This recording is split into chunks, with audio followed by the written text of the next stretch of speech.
जी बेटे, आवाज आ रही है? Why most of you are not joining?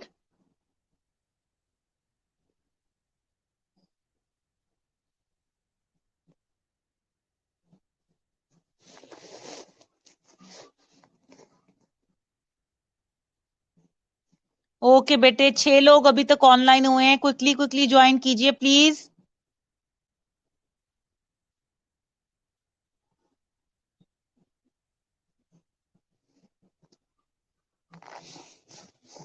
ठीक है बेटे, अच्छी बात है। 9 लोग हैं, मैं बाकियों का भी वेट कर रही हूँ। 2 मिनट दे दो उनको भी।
ओके बेटे, मैंने एक क्वेश्चन पूछा था, एम्पावरमेंट एंड एटोनमी किस तरह डिटर्मिनेंट है टर्नओवर का? एनीबडी?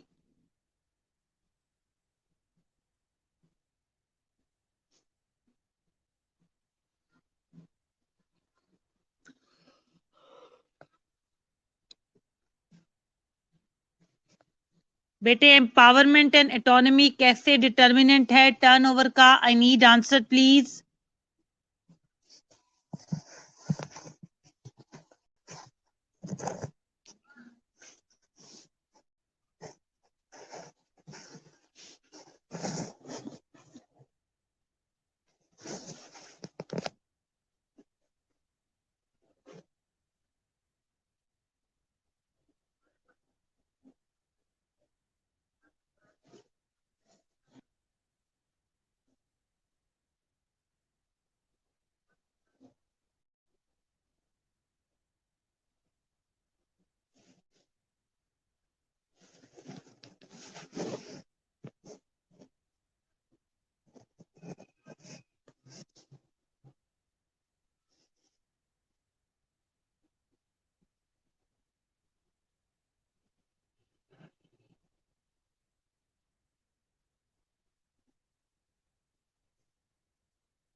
ठीक है, थैंक यू।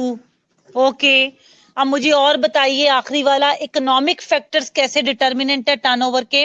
उससे पहले किसी ने एंड में मैसेज किया था जब हम चेंज करने लगे थे कि रिम्यूनरेशन क्या होती है? बेटे, योर सैलरी, योर पे, जो at the end of the month तुम्हें मिलती है, sorry at the beginning of the month, and you get happy, that keeps you motivated.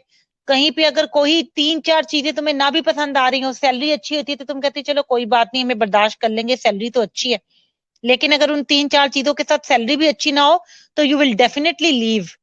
ठीक है, अब मुझे बताओ, इकोनॉमिक फैक्टर्स कैसे डिटर्मिनेंट है टर्नओवर का? जल्दी से।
बेटे वही बात जी, इकोनॉमिक फैक्टर एक जॉब रिटेंशन का जरिया है, लेकिन एक पावरफुल डिटर्मिनेंट नहीं है। रिसर्चर्स ने ये बात फॉलो की है कि बेशक के कुछ हद तक इम्पैक्ट करता है, लेकिन इंटरनल अगर कोई इश्यू होगा उसकी वजह से टर्नओवर ज्यादा होगा as compare to the economic factor. ठीक है। अच्छा बेटे, फिर मैंने आपके साथ एक चीज और शेयर की हुई है, that is impact of staff turnover, कि अगर ज्यादा से ज्यादा लोग छोड़ छोड़ के जाते चले जाएंगे तो उसका क्या इम्पैक्ट होगा, क्या नतीजा निकलेगा। यहाँ पर ये एक हेडिंग दी हुई है नेगेटिव इम्पैक्ट, फिर बैकग्राउंड किया हुआ है, ये करने की जरूरत नहीं है। Simply impact of staff turnover में तुमने कहना है कि the impact of the turnover will have the following impact on the staff. The turnover will have the following impact on the staff, or you can say the impact of staff on turnover if described as follows. Number one, direct and indirect cost. Direct cost वो होती है जो directly किसी चीज को बनाने में लगती है। जब मैं मेज बनाऊंगी, मेज बनाने के लिए लकड़ी मुझे चाहिए ही चाहिए, वो डायरेक्ट कॉस्ट होगी। पर मेज बनाने के लिए जो लाइट कमरे में यूज हो रही है वो इनडायरेक्ट कॉस्ट होगी। ठीक है, क्योंकि वो डायरेक्टली मेज के अंदर शामिल नहीं है। जैसे कोई सूट बनाने में कपड़ा इस्तेमाल होता है तो कपड़ा डायरेक्ट कॉस्ट आएगा, लेकिन जहां पर वो कपड़ा बन रहा है उस वक्त जो लाइटें ऑन है, पंखे ऑन है, जो कोई सुपरवाइजर सुपरविजन कर रहा है कि काम ठीक से हो रहा है कि नहीं, वो सब इनडायरेक्ट कॉस्ट है। ठीक है। अब स्टाफ टर्नओवर इज एक्सपेंसिव। अब इसके अंदर जो लिखा है मैं बताऊंगी। सिंपली अगर कोई बंदा मैं ट्रेन करूं, 6 महीने का ट्रेनी है, उसके बाद उसने अच्छा काम करना शुरू किया, साल हो गया है, उसने सिस्टम समझ लिया है, और अचानक जो है उसको छोड़ के जाना पड़ रहा है। ठीक है, तो ऑब्वियसली डायरेक्टली और इनडायरेक्ट कॉस्ट दोनों के लिए मेरे लिए एक्सपेंसिव होगा, क्योंकि जब वो चला जाएगा तो जाने की वजह से जो गैप फिल होगा उसके लिए मुझे किसी नए बंदे को ट्रेन करना पड़ेगा। अगेन एक्सपेंसेस लगेंगे, मैं ऐड दूंगी। अब जब मैं उस बंदे की जगह हायर करूंगी किसी को तो क्या होगा, मैं अखबार में ऐड दूंगी, मैं कहीं पे ऐड दूंगी, तो वो मुफ्त तो नहीं लगेगी, आई हैव टू पे फॉर इट। जब मैं उसके लिए पे करूंगी तो वो इनडायरेक्ट कॉस्ट होगी। और जब उस बंदे को मैं बुलाऊंगी और ट्रेनिंग के दौरान जो एक्सपेंसेस होंगे वो डायरेक्ट कॉस्ट होगी, क्योंकि वो उसकी ट्रेनिंग पे पैसा लग रहा है। तो इसका मतलब ये है कि इसका इम्पैक्ट टर्नओवर का ये है कि कंपनी बोथ डायरेक्ट और इनडायरेक्ट कॉस्ट के मामले में उसको सफर करना पड़ता है, यानी ज्यादा उसके लिए एक्सपेंसिव पड़ता है। अच्छा, कॉस्ट ऑफ लॉस्ट परफॉर्मेंस। बंदा था, समझ गया था सिस्टम को, काम चला रहा था, अच्छा काम कर रहा था, अब परफॉर्मेंस भी लो हो गई है, उसको भी मुझे अकोमोडेट करना है, तो वो लॉस्ट परफॉर्मेंस की कॉस्ट भी हमें पड़ेगी। अब आगे क्या है, disruption in the psycho social environment. ये प्लीज डिटेल्स के अंदर बेटे मैं उसका साली आपको वो जिस्ट बता रही हूँ कि है क्या। अच्छा, जब कोई एम्प्लॉय छोड़ के जाता है तो जो दूसरे एम्प्लॉय होते हैं जो उसके साथ सोशली अटैच होते हैं वो डिस्ट्रेस फील करते हैं। हमेशा ज़हन में रखो, ऐसा होता है कि हम होता है कि जी अब कोई नया बंदा आएगा, पता नहीं वो कैसे होगा, उसके साथ मैं इतना अच्छा काम कर सकूंगा या कर सकूंगी। तो ये सारी चीजें भी जो है वो एक नेगेटिव इम्पैक्ट जो है क्रिएट करती हैं। फिर उसके बाद मोरल लो हो जाता है, प्रोफेशनली एंथुजियाज्म कम हो जाता है। जब जो है that a person displace towards the achievement of individual and group goals in a given situation. वो बंदा जो भी एज अ ग्रुप काम कर रहा था अपने गोल्स को अचीव करने में, वो एसोसिएशन कम होगी, वो मोरल कम हो जाएगा, तो ग्रुप का भी मोरल कम हो जाएगा। और ओवरऑल जो है उस पर्सन के लिए भी ये बुरा होगा, उसको भी तो नई जगह पे जाके एडजस्ट होना पड़ेगा। फिर अगर किसी ऑर्गेनाइजेशन की हाई रेपुटेशन थी तो ज्यादा से ज्यादा टर्नओवर से वो डिस्टर्ब होगी। लोग कहेंगे आखिर इन्हीं के एम्प्लॉयज क्यों बार बार छोड़ के चले जाते हैं, जरूर इनकी पॉलिसीज में कोई मसला है। ठीक है, तो बैड वर्ड ऑफ माउथ होगा। फिर health and safety of nurses में क्या होगा, adverse effect on the health of nurses due to inadequate nursing staff and decline of morale among them. एकदम कोई छोड़ के गया तो एकदम तो तुम्हें ऑल्टरनेटिव नहीं मिलेगा। जब तक तुम्हें ऑल्टरनेटिव नहीं मिलेगा बाकी स्टाफ के ऊपर काम का बर्डन बढ़ जाएगा, जॉब स्ट्रेस बढ़ जाएगी। इसका मतलब क्या है कि हेल्थ एंड सेफ्टी जो बाकी लोग मौजूद हैं उनकी कॉम्प्रोमाइज होगी। तो फिर इसके लिए क्वालिटी ऑफ पेशेंट केयर भी कॉम्प्रोमाइज होगी। पहले दो लोग अगर मिलके एक काम को कर रहे थे, अब एक बंदा उस काम को कर रहा है, तो क्वालिटी ऑफ पेशेंट केयर भी कॉम्प्रोमाइज होगी। उसके अलावा इसने कुछ पोटेंशियल पॉजिटिव इम्पैक्ट बताए हुए हैं। पेपर में तुम्हें ऐसे नहीं आएगा नेगेटिव है कि पॉजिटिव है, पेपर में सिर्फ ऐसे आएगा what is the impact of staff turnover. वो इम्पैक्ट ऑफ स्टाफ टर्नओवर में तुमने सारे नेगेटिव वाले इम्पैक्ट ही लिखने हैं, पॉजिटिव वालों के अंदर जो है सिंपली वो ये बता रहा है कि पॉजिटिव वाला हमारे लिए इसलिए अच्छा है कि अगर कोई बंदा जो है वो न्यू स्किल सीखना चाहता है और दूसरी जगह पे उसको ज्यादा अच्छी अपॉर्चुनिटी मिल रही है तो वहां जाके वो न्यू स्किल से खुद को इक्विप करेगा, तो वो टर्नओवर का पॉजिटिव इम्पैक्ट है।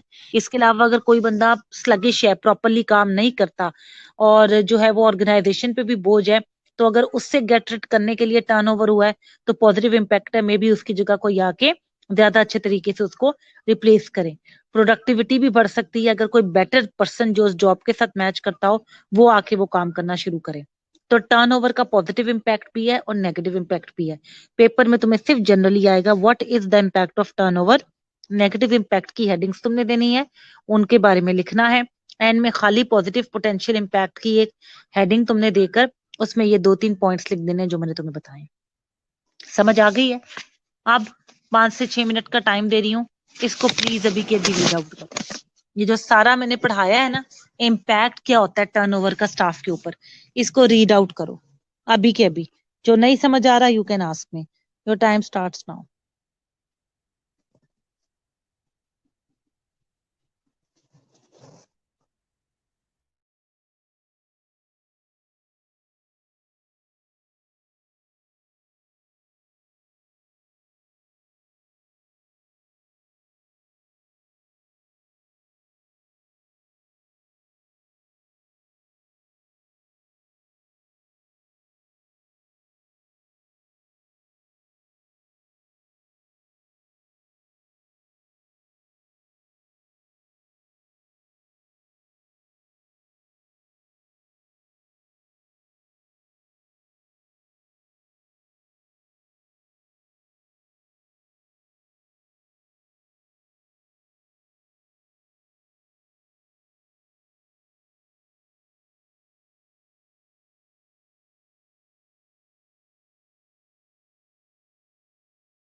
जी बेटे हो गया है।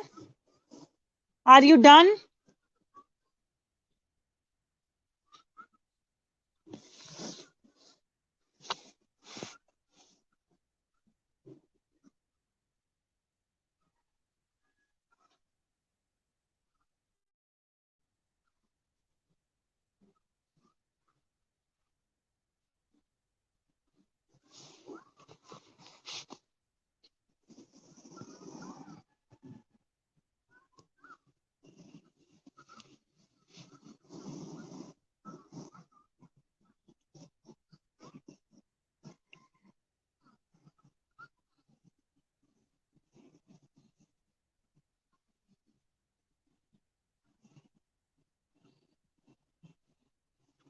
ओके बेटे ठीक है।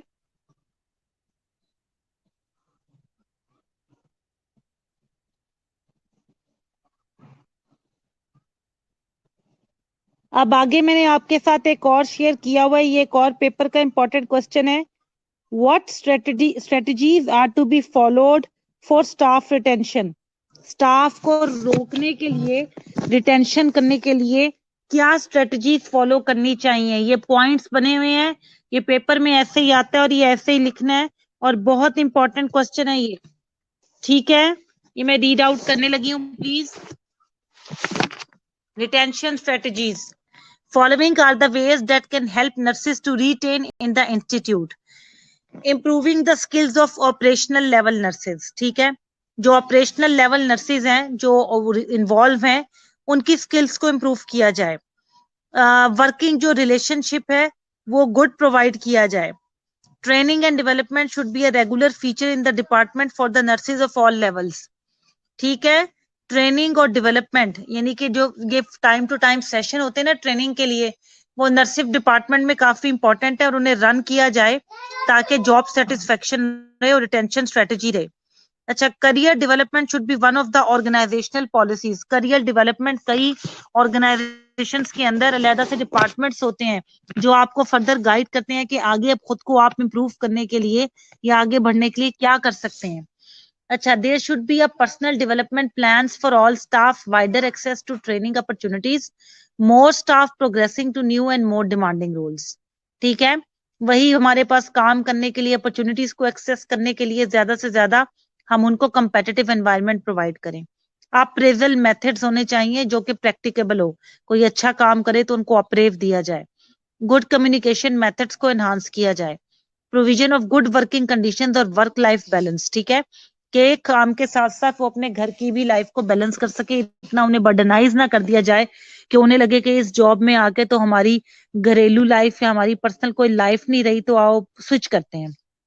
उसके बाद है रिक्रूटमेंट और सिलेक्शन के मेथड्स को कंपेटिटिव और इम्प्रूव किया जाए। ठीक है, ऐसा नहीं कि जो लोग उस जॉब के काबिल हैं उनको ना मिले और जो नहीं काबिल उनको लाके बिठा दिया जाए। अच्छा, उसके बाद इंडक्शन ट्रेनिंग, जो न्यू एंट्रेंट्स हैं उसके ऊपर भी काफी जोर दिया जाए, क्योंकि एक बंदा जब नई जगह पे आता है वहां क्या काम की नौयत है, हम उससे क्या एक्सपेक्ट करते हैं, उसको क्या क्या सहूलतें देंगे, ये बताना बहुत जरूरी होता है। अगर ला के किसी डिपार्टमेंट में किसी को ऐसे ही छोड़ दोगे तो ऑब्वियसली ही और she is not gonna perform. फिर अच्छा काम करने के लिए स्किल स्टाफ के लिए रिवॉर्ड और इंसेंटिव होने चाहिए। पे जो होनी चाहिए वो फेयर होनी चाहिए, विदाउट एनी पर्सनल फेवरेटिज्म के। हर स्टाफ को इक्वल जो है वो अपॉर्चुनिटी दी जाए। और न्यूअर मेथड जो है वो स्टाफ के मोरल को डेवलप करने के लिए इस्तेमाल किए जाए। जिस तरह मोरल नीचे जाना शुरू होगा तो ऑब्वियसली टर्नओवर रेट बढ़ जाएगा। तो टर्नओवर रेट को कम करने के लिए जो है वो रिटेंशन स्ट्रेटेजी के है कि हाई मोरल्स और हाई मोरल्स के लिए ट्रेनिंग सेशंस किए जाएं टाइम टू टाइम। यहाँ पर हमारा ये भी खत्म हो गया रिटेंशन स्ट्रेटेजीज। अच्छा, अब ये काइंडली एक 10 मिनट की ब्रेक है। एक तो प्लीज मैं उसमें मगरिब पढ़ लूं, आप मगरिब पढ़ लो, और उसमें आप ये रिटेंशन स्ट्रेटेजीज जो मैंने पढ़ाई हैं एक दफा ये भी रीड कर लो। इसके बाद नर्स मैनेजर का रोल टर्नओवर में क्या है वो मैं नमाज ब्रेक से आकर आपको पढ़ाती हूँ। ठीक है, आवाज आ गई, सबको समझ आ गई मेरी? Am I clear?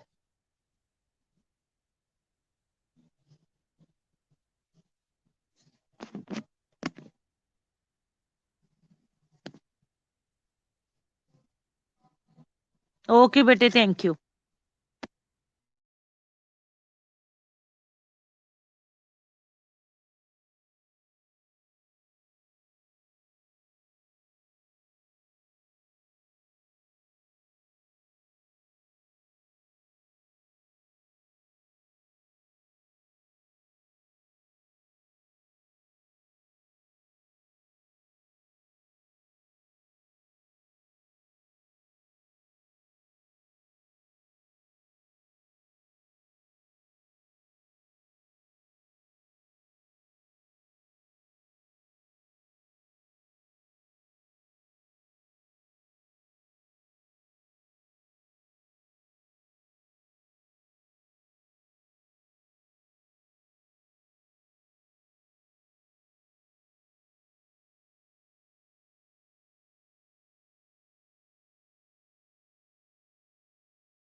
ओके बेटे,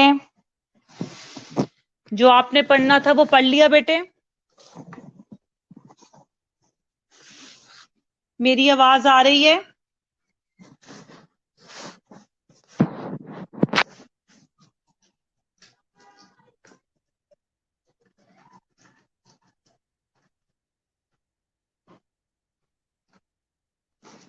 आवाज आ रही है बेटे?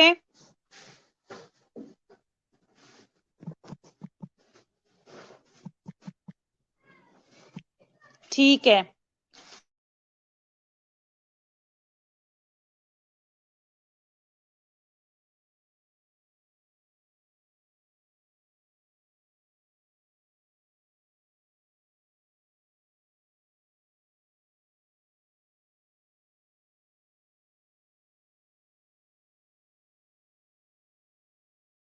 चलो शुक्र है, फ्रेश हो गए हो कुछ। अच्छा बेटे, अब मेरे पास लास्ट पोर्शन है, role of nurse manager to reduce staff turnover. Nurse manager क्या रोल प्ले कर सकती है स्टाफ के टर्नओवर को कम करने के लिए? The nurse manager can play an important role in reducing the turnover by adopting the following ways and means. Number one, identify the specific causes of personal turnover. सबसे पहले तो cause जब तक identify नहीं होगा turnover हम नहीं रोक सकते, ठीक है? Identify the specific causes of personal turnover. फिर reduce stress among nurses. Stress को कम किया जाए. Improve each step of staffing process and make necessary changes in job descriptions, in recruitment, selection, methods, placement and induction and orientation staff. उनकी hiring से लेके, उनकी training से लेके, उनकी जॉब सेटिस्फेक्शन से लेके, उनकी पर्सनल डेवलपमेंट से लेके हर स्टेप को इम्प्रूव करने के लिए प्रोसेस को डिजाइन किया जाए. Flexibility in scheduling practices, method of assignment, supervisory techniques and in evaluation methods. ये सारी चीजें शेड्यूल्स उनके फ्लेक्सिबल का मतलब ये नहीं है कि उनको आजाद कर दिया जाए, उनका मतलब ये है कि यहाँ पर इस तरह के फ्लेक्सिबल शेड्यूल्स हों कि अगर कभी किसी को स्ट्रेसफुल एरिया या किसी ज्यादा डिमांडिंग वार्ड में काम करना पड़ रहा है तो कभी उनको रिलीफ भी दिया जाए. इंस्टीट्यूशन की पॉलिसीज को रिव्यू किया जाए कि इसकी वजह से तो नहीं कोई टर्नओवर हो रही, कोई ऐसी पॉलिसी तो नहीं है जो दूसरों के लिए प्रॉब्लम क्रिएट कर रही है. फिर promote good working environment that should be supportive, flexible and encouraging and rewarding. Institute participative management and decentralization of clinical decision making. Decentralization बहुत important है. एक बंदे के पास सारे इख्तियारात होंगे तो nothing is gonna happen. फिर describe nursing position more accurately to applicants. Responding promptly and effectively to nurses complaints of interpersonal conflict. यानी कि अगर आपस में कोई कंप्लेंट्स आ रही हैं या इंटरपर्सनल कॉन्फ्लिक्ट्स आ रही हैं, उनका देयर एंड देन उसको रिस्पॉन्ड किया जाए, उसे वहां पर उसे खत्म किया जाए. तो in general when staff joins institution, a nurse manager should include both positive and negative aspects of the job. अच्छा, there should be fair rotation policy. ये सारे ना स्टाफ उसकी वजह से हैं. The newly joined should be given the orientation. ये 10th point जो है ना, इसको इन जनरल करके इतने पॉइंट्स करने के बजाय जरूरी नहीं है, इसको खाली अलहदा से पॉइंट बना के लिख देना कि provide each applicant with an accurate and. समझ आ रही है इसने क्या किया हुआ है? 10th पॉइंट को बताया हुआ है कि जब कोई स्टाफ इंस्टीट्यूट ज्वाइन करे तो ये सारी वाली पुरानी बात, नीचे वाली जो बातें हैं, ये एक नर्स मैनेजर को करनी चाहिए. आपको इसे इस तरह लिखने की जरूरत नहीं है, आपने इसको भी अलहदा पॉइंट्स बना के लिख देना है 10, 11, 12, 13. ठीक है, इसमें ओवरऑल ये लिखा हुआ है कि जब स्टाफ आए उसकी प्रॉपर जो है वो ट्रेनिंग की जाए, प्रॉपर जो है उसकी जो है वो जॉब इंडक्शन करवाई जाए, उसको डिटेल्ड जॉब डिस्क्रिप्शन दी जाए कि ये तुमसे रिक्वायरमेंट्स हैं, ये टाइम शेड्यूल्स हैं, ये हम एक्सपेक्ट करते हैं. इदारे की पॉलिसीज के बारे में बताया जाए कि पॉलिसी के हिसाब से कहाँ कहाँ उसको लेवरेज मिल सकता है. जब उसकी ड्यूटी लगे तो फेयर रोटेशन दी जाए, अगर वो अच्छा काम करे तो उसको मुनासिब इंसेंटिव दिए जाएं, फेवरेटिज्म को खत्म किया जाए, अगर किसी को कोई पर्सनल प्रॉब्लम आ रही है तो उसको कंसीडर करके एम्पैथी शो की जाए. नर्सिंग केयर जो डिलीवरी है उसको फंक्शनल से इंडिविजुअलाइज्ड पेशेंट केयर पे शिफ्ट किया जाए. एडिक्वेट फिजिकल फैसिलिटीज भी प्रोवाइड की जाएं, ठीक है. और method of evaluation of job performance को भी चेंज किया जाए। साल के एंड वाली job performance is not a good idea.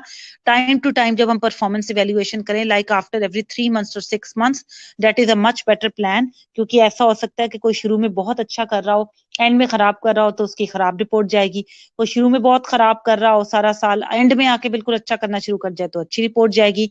इसलिए ये सारी पॉलिसीज अगर कंसीडर की जाएं तो बहुत कम लोग किसी भी इदारे को छोड़ के जाएंगे, ज्यादा से ज्यादा जॉब सेटिस्फेक्शन और जॉब रिटेंशन होगी, और फाइनेंशियली, फिजिकली, सोशली ना ही काम करने वाले को नुकसान होगा और ना ही नौकरी देने वाले को। यहाँ पर हमारे पास टर्न ओवर का पोर्शन खत्म हो जाता है। अब एब्सेंटिज्म का पोर्शन रह गया है, वो भी इसी तरह मैं एक लेक्चर में सारा वाइंड अप कर दूंगी। कोई क्वेश्चन तो नहीं है? Hopefully everything clear. मैं साथ साथ पूछती जा रही हूँ, ये भी आई गेस क्लियर होगा। काइंडली अपनी अटेंडेंस मार्क करें, अटेंडेंस मार्क करके मुझे व्हाट्सएप ग्रुप में भेजें ताकि मैं आगे सेंड कर दूं, और फिर इंशाल्लाह I will see you next week. Now attendance जरूर आ जानी चाहिए। फरहीन, कल आपकी अटेंडेंस मैं भेज रही हूँ के बाद बेटे मुझे रात को 11:15 मिली है। वो कोई टाइम नहीं है कि मैं उतने टाइम कॉलेज को कहूँ कि ये लें जी अब अटेंडेंस ले लें। So this is really quite irresponsible बेटे। इतनी लेट अटेंडेंस आएगी तो मैं बिल्कुल भी फॉरवर्ड नहीं करूंगी।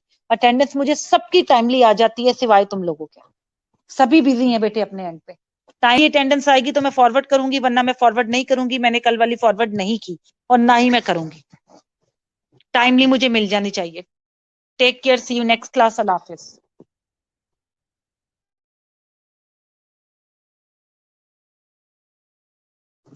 इट्स ऑल राइट बेटे, सॉरी कहने की जरूरत नहीं है, but you have to do it on time, ठीक है? Be more responsible next time.